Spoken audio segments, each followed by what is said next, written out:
Just loving this moment. Can we stay here forever? Good morning, beautiful peeps. Wala pa akong makeup, wala pa akong anything. Ang tawag dito,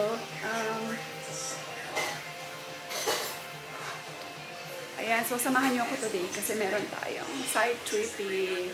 Magtitingin tayo ng mga bahay ng rento. Ayan guys, so kasi si Aryan, bago ako mag-side tripping, kailangan ko sa bila ng sapatos. Si Arya, yung sana hindi sumusobra.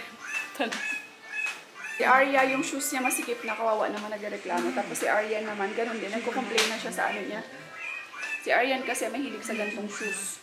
So, ayan. So, 36 si Arya, 34 si Aryan. Ang lalaki ng paa. Doon mga pang-adult na, no? 30. Aryan, come. Bye-bye, mommy. Come. Kiss, mommy, kiss. Kiss, mommy, kiss. Kiss. Where's mommy, kiss? Kiss, mommy. Where's mommy, love? You want toys? Mommy will buy you toys. Mommy buy you toys, okay? And slippers. Mommy buy you new slippers. Okay? Mommy buy you toys. When I came, you will have new toys. Bye-bye. Bye-bye, mama. Shh. Bye-bye. Mwah. Okay, alam na. Close the door.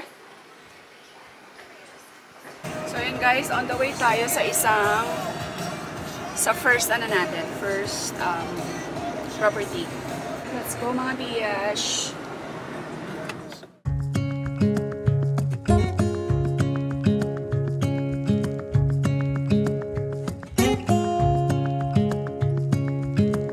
Standing underneath the lights,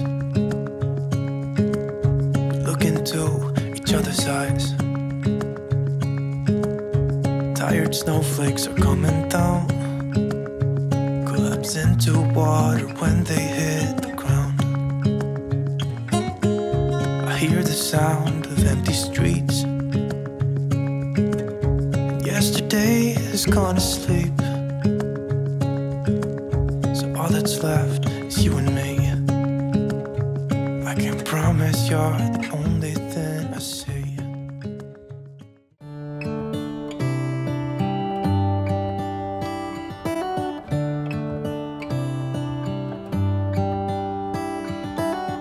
How come the stars come to shine when it's dark from so far away and show us where we are? What makes the sun go to sleep every night, and what's it dreaming of? I wonder.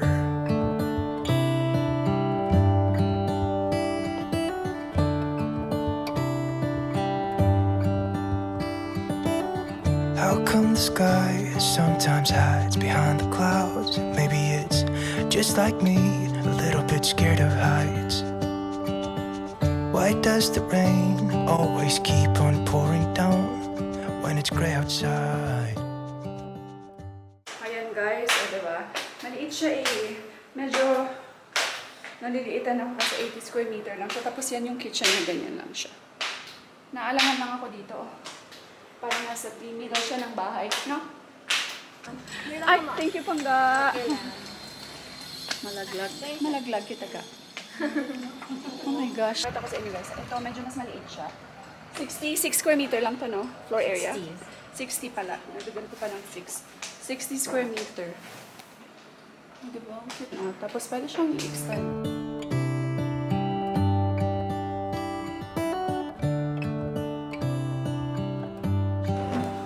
Tapos meron pang space dito sa likod. Ayan. Tapos may dirty kitchen. O, diba? Ito guys, pwede siyang extend pa dito. Yung kitchen. Kasi medyo maliit yung kitchen, diba? Ano ba? Nagulat ako ba? Akala ko yung matao sa gilid ko. Ito kasi ano lang siya. 60 square meter lang to be. So medyo maliit lang siya. Kailangan mo ng mga, tapos ayun yung dirty kitchen niya. Kailangan mo ng extension, chuchu, para medyo lumaki-laki. O, ito na yung kitchen. Ayan, okay lang siya. Tamang ano lang. Luto, kain, tayo. Diba? Hindi ko bisa ba? Saka, taga. Saka, hindi ko mo kuya. Saka, lugapan ko ng house. Kala mo ko pa eh.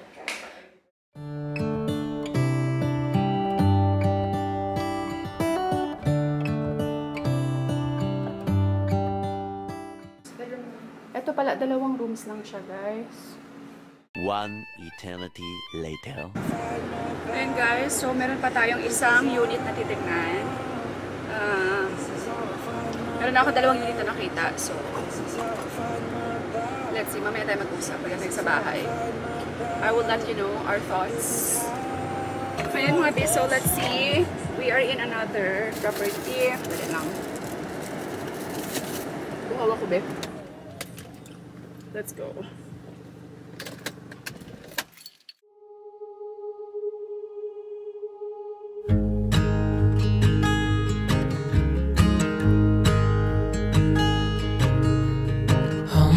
Child, I know you're hurt and you can't let go. It's not your fault and you don't deserve all the bad and the hurt.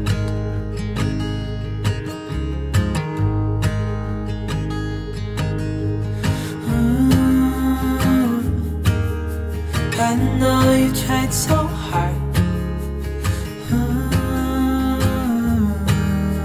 I know you've done your part. It's not fair. You did your time. How much longer will you suffer in this life? But don't give up. Just hold on tight. It'll be alright.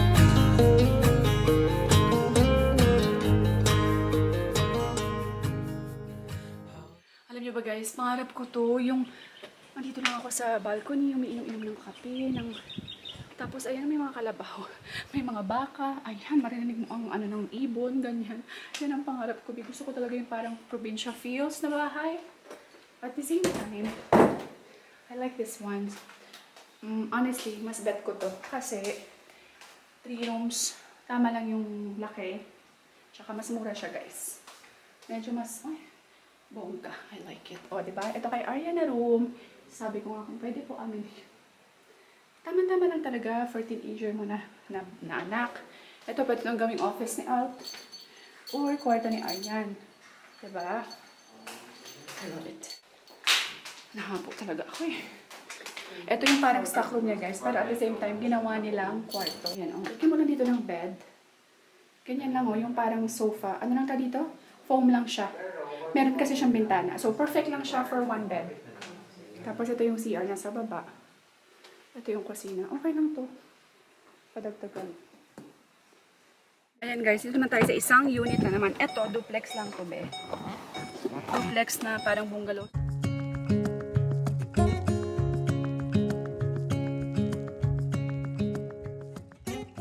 One eternity later. So, ayan mga be, we finished site tripping. Tapos na tayo mag-check ng mga houses. Meron pa sana, kaya lang wala na akong time. Si Arya, late na ako. 3 o'clock actually yung out ni Arya. Mag-4 na. 3:30 na be. So, traffic pa naman dito na part sa Iloilo. So, nag-text na ako nag-message na ako sa teacher niya na medyo malilate lang ako ng pick-up at OTW na po ako. So, si Arya okay lang kasi naglalaro lang naman yun sa loob ng sa gym. So, ayan. Mamaya na tayo mag-usap sa aking mga thoughts, okay? But I really love the house, the last one. Yung second to the last. Kasi open floor siya, yung nagustuhan ko. Hindi pa yung pinaka first house, di ba? Parang masikip talaga siya eh. Medyo masikip siya, tapos it's super duper expensive talaga. This one, parang 5M lang. 5M siya eh, 5M. Tapos, ayan. Pero mahal pa rin yung monthly, 40K. Anyway, basta bibigyan ko kayo ng detail later. Mag-drive lang ako biha. First, hindi ako makapagsalita na nag-drive. And guys, nasundo ko na sa Arya. Arya, ate. Hi. Nasundo ko na siya guys. Late ako ng 1 hour. I'm 1 hour late, right? Arya, I'm talking. I'm 1 hour late, right? Yeah, I was waiting patiently. Patiently. And I'm sweating. You're sweating. I was waiting patiently. Sobrang traffic talaga doon na part. Grabe, na-stuck ako sa traffic. My gosh, ang lalaki kasi ng tao dito. Ang lalaki ng malalaki yung truck doon banda sa may, ang tawag dito, malalaki yung truck sa may Coastal Road banda. Kaya sobrang nahirapan ako mag-drive pa. So, hindi pala nahirapan mag-drive, parang nahirapan ka kasi sobrang traffic. Kaya na-late ako ng 1 hour. Hindi ko na-expect, akala ko mga 3, from 3 a.m. Akala ko mga, mga 30 minutes ang tatakbuhin ko. Hindi pa isang oras ang tanakbo ko. Kaya mahirap siya. Ganyan. So, medyo tumagal ako doon. Dahil late ako ng 1 hour sa kanya, deserve niya ng french fries. Charot. 1 eternity later. Ay, sorry ha, medyo na-busy ako ba. Anong tawag dito? Na-busy ako kasi yung mga merch ko guys na naiwan. Meron pa ako mga cup, mga hoodies. Tapos, meron din tayong cloth bag. Meron din po akong mag. Anong tawag din sa mag na yun? NML mag. Ayan, for the kids na may mga print siya guys. And so, ang gagawin ko dito guys, kasi isa-sale natin yan siya for clearance sale. And then, so kung ano man yung mapapabentahan natin itong mga naiwan na merch. So, gagamitin natin siya for Christmas giving natin. Siguro magpapack lang ako ng grocery pack and or Noche Buena pack. Ganyan. Sana maubos natin to and ayan, yay, mag-gift giving tayo. Excited na ako for Christmas. So ayun mga besh, finally. So finally mga B, makakaupo na ako. Ang tawag dito, pag-usapan natin yung house. Ayan, nakita nyo guys, yung first house actually is 11 million pesos for 86 square meters. Sobra talagang mahal guys, as in sobrang mahal. My gosh, imagine sa 11 million mo, di ba parang feeling ko kung may cash ka lang ha, sobrang laking pera na talaga nun, sobrang laking lupa na ang mabibili mo doon. For 86 square meter, medyo hindi talaga namin tanggap ni Ab guys. Although hulugan lang siya, kaya syempre ganun kamahal talaga kasi ilang years to pay yun, diba? Need to pay 300 something thousand pesos or 278,000 pesos plus something monthly for 6 months. Sana ako ng 278, diba? Yan ang sinasabi ko eh. Ang mahirap talaga sa rent to own, yung deposit guys. Okay, so naghanap kami na medyo maliit. So yung pangalawa naman medyo maliit, 7M pa rin. So it will still cost us. Actually, meron parang 78K yata yun monthly. Pwedeng 78K monthly. Hindi pa rin namin kaya eh. Sana kung po 78 monthly pesos. Parang hindi pa rin talaga namin kaya guys. Yung 78K, hindi talaga kaya. For now. So, ayan. Anyway, yung pangatlong bahay naman, ang gustong-gusto ko guys, as in, hindi ko na siya nabigyan ng maayos. Pero yung pangatlong bahay is talagang single detached siya na mukha talaga siyang bahay na talagang may bubong, may up and down. Basta, tapos, pwede pa kami makapag-extend sa likod din. Tapos, may balcony rin naman siya. Ano siya, parang tama lang yung laki. Basta, kailangan mo lang talagang gastusan ng extension. Pag kumuha po kami ng bahay, syempre, gusto ko, may space din sa papa ko. So, gagawan ko siya ng sarili niyang space. Tapos, kwarto niya, kasi ayaw ni papa yung kulog na kwarto. So, kailangan ko siya, basta anything na maaliwalas at presko, gagawan ko siya ng something na matutulugan ni papa ng maayos. Tsaka may kitchen siya, may sarili niyang kitchen. Tapos, gusto ko may sarili siyang CR, diba? Para hindi na siya, para komportable siya guys. Gusto ko syempre may space para kay papa. So, ayan. Yun naman Nicole guys, yung pangatlong nakita ko na sabi ko yung gustong-gusto ko, yung presko, yung balcony. Ang ano nila doon is, kailangan mo nang bayaran yung deposit. Kasi yung deposit niya is 1.62 million something.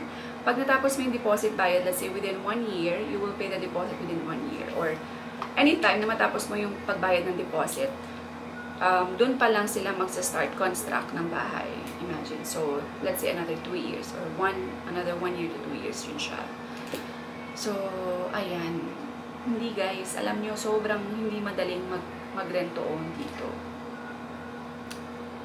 Hindi ganun kadali talaga. Hindi madali ba? Medyo sakit. Naghahanap pa nga lang ang sakit na sa ulo, diba? Sakit na ng ulo. So anyway, so for now, bukas may titignan ulit kaming RFO which is ready for occupancy. So, meron din naman dito mga mumurahin talaga. Meron yata dito mga tag 10K monthly. Pero yun guys is parang ano lang, ano ba yun? 40 square meter.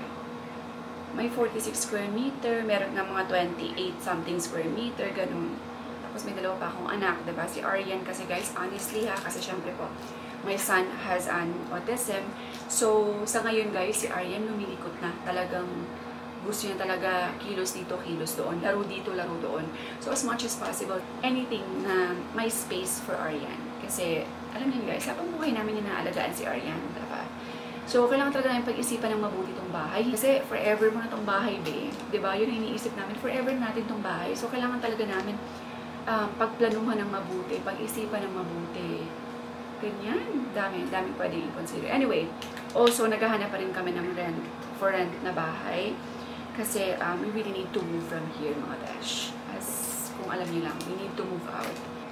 Anyway, so let's see. Tomorrow, meron naman kami titignan another RFO. Sabi nila yung ready for occupancy daw, mas mahal ang deposit. I mean, mas shorter yung term ng deposit. So, let's see. Anyway, please pray for us, guys. Of course, we are including God sa lahat ng aming decisions.